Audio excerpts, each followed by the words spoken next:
Okay, we're going to start. Okay, we didn't have a class for 2 weeks, but 2 weeks ago we were learning the concept of Muktzah, things that on Shabbos you're not allowed to move. And we learned the classification of that is what's called Kelim Shemalachtem L'Isser, meaning utensils that primary use is for something forbidden on Shabbos. Like for instance, the purpose of a hammer is to do construction. Construction is forbidden on Shabbos. Therefore, a hammer cannot be moved on Shabbos only under two conditions. Either you need the place where the hammer is, or you want the hammer to use for something permissible. For instance, I want to crack open a coconut. Now I'm allowed to open a coconut on Shabbos. But if you want to spend about an hour doing it, yeah. But you have like this. So normally, just to give you a simple example, a hammer is made for construction, so therefore it's Muktzah. A screwdriver is again made for construction, so it's Muktzah. But we learned you're allowed to move it for two things. Either if you want to use them for something permissible, or you need the place that the hammer is on. Like for instance, somebody left the hammer on the dining room table and you need the place, so you're allowed to move the hammer off the table. Or if if let's say the hammer is on a place of the table that you don't... I talked like... Yeah, for purpose. I won't tell anybody. But if the hammer is, let's say the hammer is on that side of the table and you only need this side of the table, so then you wouldn't be allowed to move the hammer on Shabbos because you don't need the place where the hammer is on. If you need the hammer, or you need the hammer to do something permissible, like you want to crack open a nut, you want to crack open a coconut, so then you're allowed to use the hammer. Some people write that if nothing else is accessible and as good and as easy accessible as the hammer. Okay, in other words, you can use something else instead, and it's accessible, then ideally you should use something else first. But if it's more accessible or it's better to use, so then you would be allowed to move a hammer. This is what the last things we were learning. Okay, we're learning about measuring cups. On Shabbos you're not allowed to measure. So you can't use a measuring cup on Shabbos to measure. A ruler is made to measure. So therefore you can't use a ruler on Shabbos to measure. It's forbidden to measure on Shabbos. So therefore a hammer is a vessel whose primary use is for something forbidden. But if I want to use the hammer as a marker, to put it in the book, or I want to hit somebody with it, or something like that, so then you would be allowed to move the hammer on Shabbos. Or someone. Huh? Or hit someone. I said it. I just said it. Hit someone. But like if you want to just use a tablespoon, your own tablespoon, and you don't want to use all of it of oil to put in the salads, you normally use a tablespoon for oil. I understand, but you can't measure it. If you take a spoonful of something, it's not called measuring. When you want to measure exactly, these measuring spoons, these plastic measuring spoons that women use, right, in the kitchen. So you can't use it on Shabbos to measure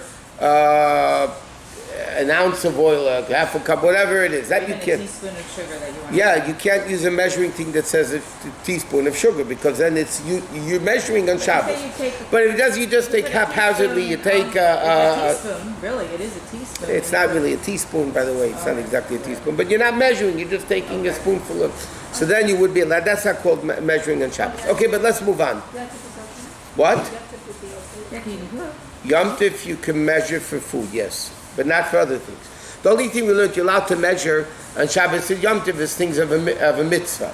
Like if you want to measure this, if you have enough matzah, for the Seder.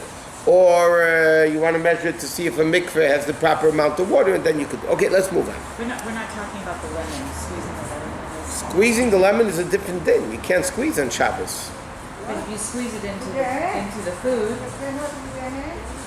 Squeeze a lemon only onto food. Right. But that's nothing to do with this. That's what I'm saying. There's nothing to do with this. Okay, No, I'm saying you could squeeze a lemon onto food. You can't squeeze a lemon into liquid or on top of sugar. You can't put it into a teaspoon. Not the way the Samach said it goes, no. Okay, let's move on.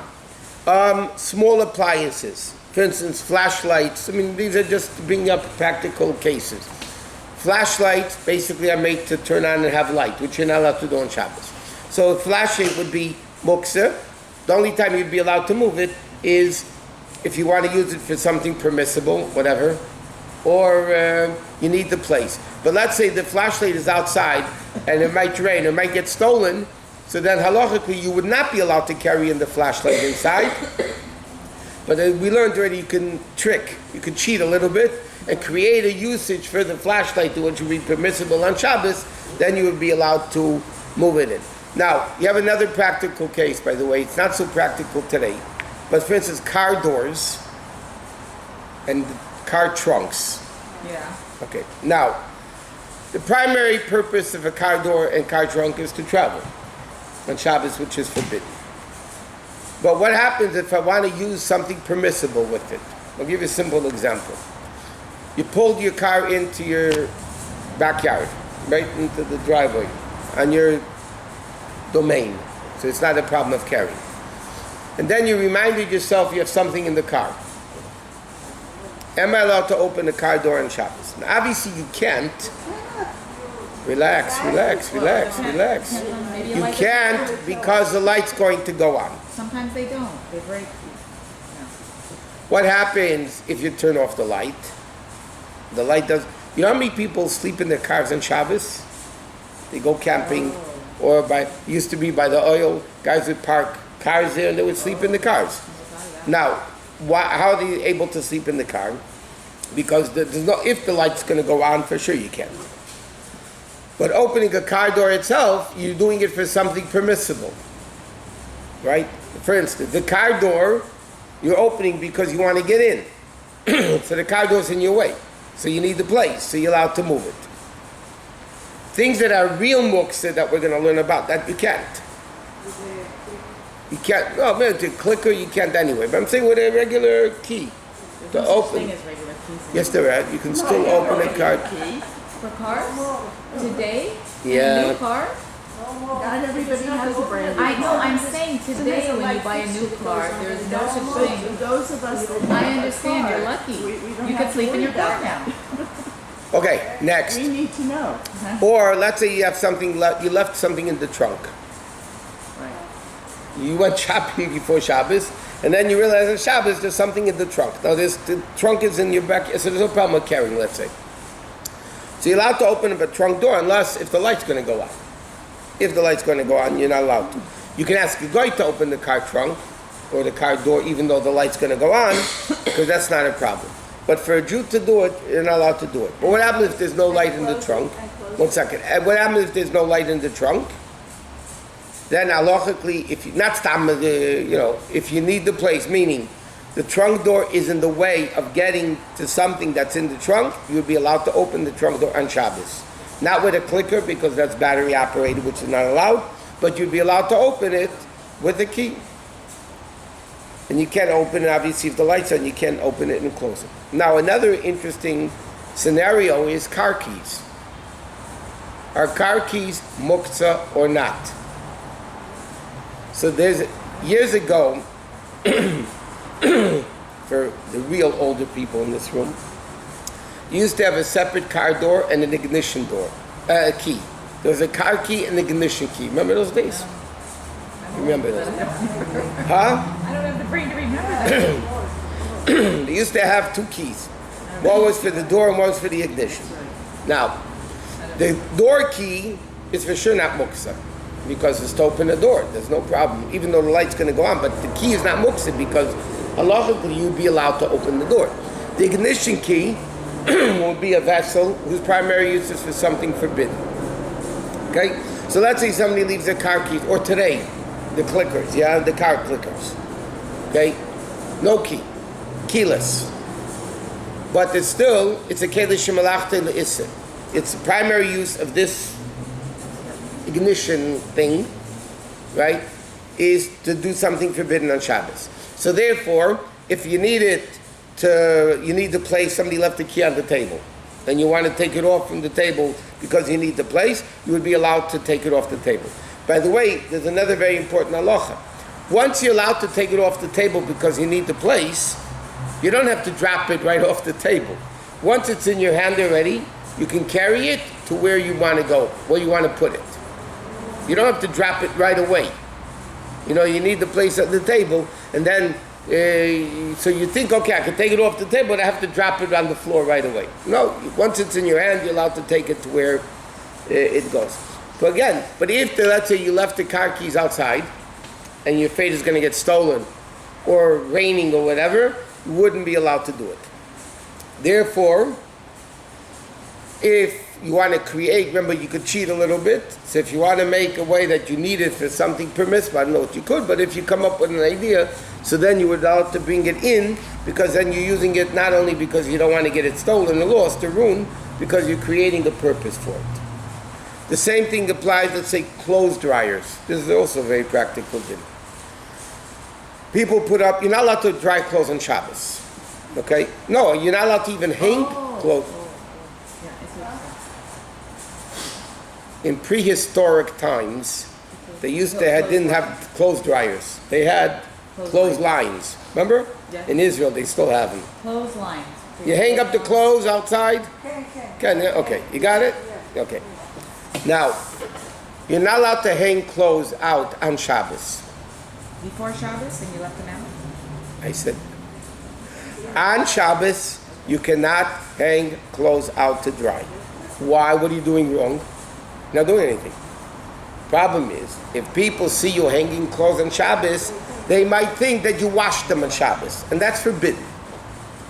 So therefore, this is called Mardasayan. So Halachos says you're not allowed to hang clothes up, even though you're not doing anything. Your mom is not doing anything. But people will think that you're hanging them out, that means you washed them right before on Shabbos, and therefore they'll think that you're allowed to wash clothes on Shabbos. But what happens if somebody made a laundry before Shabbos, and the dryer was done before Shabbos? Okay?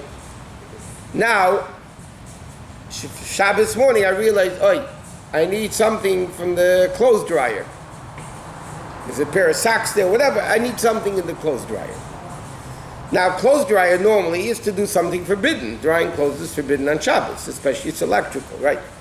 So the question is, can I open the dryer door on Shabbos to take out laundry? But the thing is like this. Let me mention it. You're allowed to, well, it's questionable if you're allowed to. What happens if right before Shabbos, somebody put a load into the dryer, and then they turned it on right before Shabbos? On Shabbos, those clothes are completely Muktzah. You can't move them for any reason. Why? Because when Shabbos entered, those clothes were not wearable. They were sopping wet. They're wet, so they're not wearable. So therefore, they're Muktzah, because Muktzah is when Shabbos begins. If it's something you can't use when Shabbos begins, or it's removed from your mind when Shabbos begins, even though later it becomes usable, you still wouldn't be allowed to do it. And therefore, for instance, so if clothes are being dried on Shabbos, you're not allowed to open the dryer door, even if no light goes on. But otherwise, let's say the laundry was finished before Shabbos, dryer finished before Shabbos. You're allowed to open the laundry, the dryer door, if no light goes on, and take out laundry on Shabbos.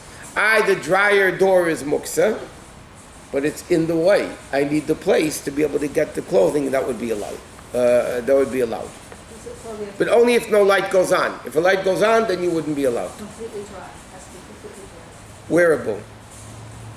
Okay, next. So even if the dryer goes on after you sleep, it is still on after you light Shabbos candles, after you take on Shabbos. The clothes are Muktzah for the remaining of Shabbos. And you would have been able to wear them. Yeah, well, it's hard to draw the line then, but What about hanging up your raincoat? you're not allowed to hang a raincoat like on a clothesline. You can't hang a raincoat. Would get even wetter. A place which is normally used to hang things, to dry, you cannot even hang a wet coat or wet pants or wet skirt or whatever. People coming and rain. So you can hang it up in the shower, you can hang it up, because that's not the place where normally people hang up. If you hang clothes in the shower, nobody's going to say you just washed them. But not in the laundry room. Not in the laundry room on a line which is designated for normally drying clothes. You can hang it on the door You can hang it on the door. with, Yeah. with a foot hanger. Right. Now, electric clocks, this is also very practical, by the way. Electric clocks, electric fans, and electric blankets. Generally speaking, all the codifiers hold that anything electrical is what's called this keli shemalachti l'isser. Its primary use is something forbidden. But, so for instance, whenever you have a clock near your bed, you know, an electric clock near your bed, and you want to see what time it is. In the middle of the night, you get up, you want to see what time it is. You're allowed to move the clock to see what time it is. Why? Because you're moving for something permissible. To look at the clock, you're allowed to. So now I'm moving the electric clock to be able to see what time it is. Or if there's a fan blowing, and either I want to put it away from me, it's blowing too hard on me, or I want it to blow towards me, I'm allowed to move the electric fan. Because that's called Seirach Gufay, that's called the needed for something permissible, and that would be allowed to be done. Other things like, for instance, percolators, crock pots, coffee urns, all of those are keli shemalachta l'isser. Their primary use is for something forbidden. And therefore they're all really muktzah. But, let's say the percolator is in the way and I want to move it away, you know, or whatever it is, then you would be allowed to move it. You need the place, you need something like that. Can I ask something? But Not Nescafe or any coffee, you have to be kashlishi you should use. Yeah. or coffee, Coffee, yeah. Nescafe. Yes? You want to know if it's Trader Joe's? No. Trading it. No, because somebody said that this is already Medusha, you don't have to make kosher. First of all, that's not true. Because the instant coffees are roasted. Okay. Tzli. And there is cooking after tzli. You can't. You need a klishlishi. There's a lot of tshuvas in contemporary halacha. Mechas Yitzchak has a whole tshuva. He writes a whole thing from the Nescafe company, in fact, how the coffee is actually made. How the coffee, instant coffee that you buy, how it's made. You know, how you get into the jar. It's roasted. There's a lot, it's a whole process of how they do the coffee. So you can't pour straight from a kettle or an urn onto instant coffee. Lishlishi, or eat it, klisheni, whatever. Now, if somebody has an electric blanket, yeah, that's called keli shemalachta laheter. You can't obviously make the knobs higher, lower, on or off. Can you use it for You can use it for Shabbat, yeah. Turn it on It before. has to be Huh? on. Turn it on before. Of course, you have to turn it on before. You can move it if you need to cover yourself. If this is a blanket that you'll always use as a blanket, then it's keli shemalachta laheter. But even if not, if it's one thing you want to use it, you normally don't do it. Use it. But now Shabbos you want to use it, so then you would be allowed to. Okay, electric extension cords, by the way.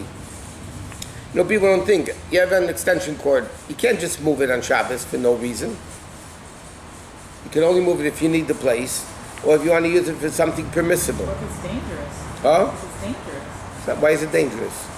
I don't know, you could step over it, the kids are playing, I don't know, you didn't put it in the right place, it fell down, I don't know. So, I mean, if you're afraid it's going to hurt somebody, then you can move it, you can move it away. And the same thing with the Can coffee. you What? move with A something? little louder. Picking. Can you move with something with a... Can you move it with your feet? Yeah, Muktzah, you're allowed to move with your feet. It doesn't look nice dangling on the floor, so It's not the reason to move Muktzah on Shabbos, by the way. Just because it doesn't look nice, you're not, no, it says, no, you're not allowed to move it for that. What if it drives you crazy that it doesn't look nice? And that's all you can take. Let me correct you. If it drives you more crazy. If it drives me more crazy, Yeah. to see a hammer sitting on my table. Oh, so good. If you want to cheat, knowing this halacha, you could cheat. You could say, oh, you know what? I want to sit and have my cup of coffee at this spot. So then you'd be allowed to move it. But stam, for no reason at all, you wouldn't be allowed to move it. For instance, scissors. A regular pair of scissors. Scissors are kelish malachti le'isr. Their primary use is you're not allowed to cut things on Shabbos, right? But what happened if I want to cut open a bag of food where there's no letters? Because then you're allowed to cut open food for Shabbos. The Chachamim allowed you to cut. And you want to use this as people, when you teach this, they go, what? Let's say you have a bag. Okay, give a simple example. You have a bag of potato chips. Okay, you want to open a bag of potato chips on Shabbos. Now, the way bag of potato chips are made is they're glued on top. What holds the bag together on top is glue. Now, the normal way of opening the bag of potato chips or any similar types of things is you pull it apart. You pull it apart. Why does it come apart evenly? Because it's only glued. It's not one piece of material. It's glued. So therefore, when you pull it apart, it's made in a way that when you pull apart the glue, it comes apart. But then, the problem with that is, you're not allowed to do that on Shabbos. Because you're doing the opposite of, you're tearing, and you're not ruining it. See, why do the Chachamim say tearing for the sake of destruction is only rabbinically forbidden? If you tear in order to fix, if you tear in order to, like you just undo seams of clothing, and therefore you want to sew it together, then it becomes biblical. But just tearing is under destruction. Remember, we learned in the introduction of Halachos Shabbos. Biblically, it's only forbidden when you do it in a way of construction. If it's a way of destruction, it's only rabbinically forbidden. And therefore, for food, the Chacham and the rabbis allowed it. So you can't open a bag of potato chips like this, because then you're not ruining it. So what do you have to do? You have to rip it in a way that you ruin the bag. Now, a lot of times it's very difficult to tear the bag like that. So halachically on Shabbos, you could take a scissors and cut the bag open. Now you have to make sure not to cut any words or any letters, because that's another problem with Shabbos. And in fact, that's even better than using a knife. Because a lot of times when you don't have control with the knife than you do with a scissors. When you do with a scissors, you can make an even cut in a way that's not going to cut letters. You're going to rip it with your hand or with a knife, you might end up ripping letters. So you'd be allowed to take a scissors on Shabbos. Any scissors. No, any scissors. Any Do scissors. that with Now, one sec. What do they call it? There's chicken shears. What do they call them? Yeah. Okay.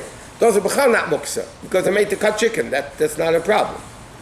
But halachically, if you want to open a bag or a container, whatever, and you need to cut it, halachically you can take a scissors. Now, there are other poskim that hold.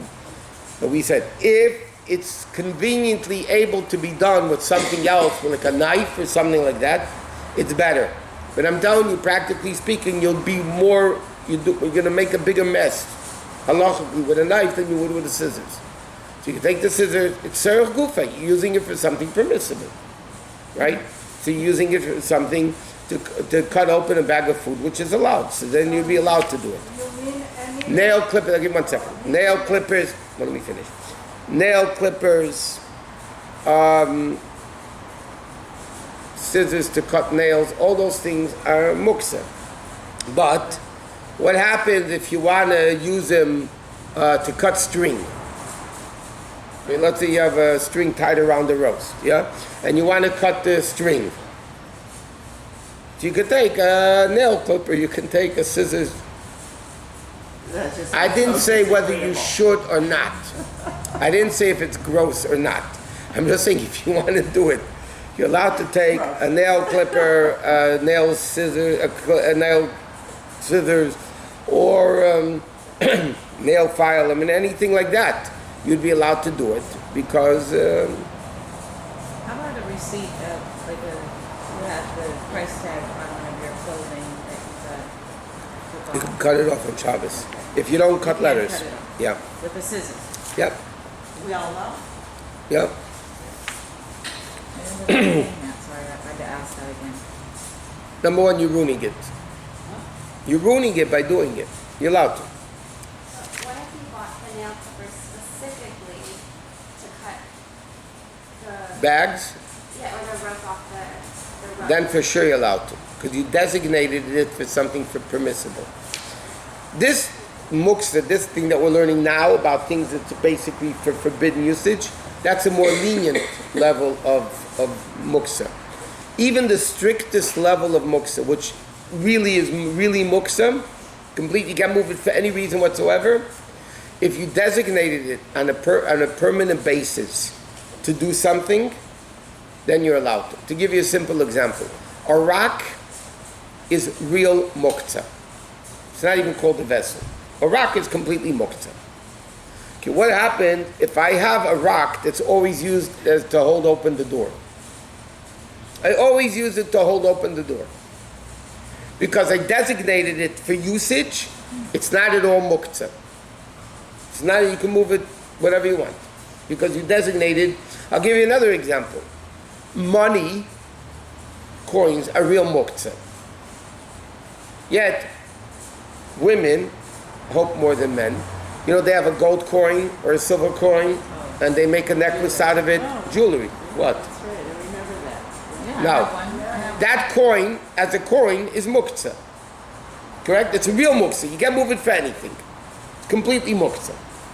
So why can I make it a jewelry piece and wear it on Shabbos? Or move it on Shabbos? Because once it's designated on a permanent basis for something permissible, you'd be allowed to do it. The only question is, in Israel, when they throw stones at the cars on Shabbos, the stones are muktzah. You're really not allowed to do it. They say they designated them, but in the Halachos it says you have to designate them on a permanent basis, not a one-time deal. Okay, let's go to Tanya.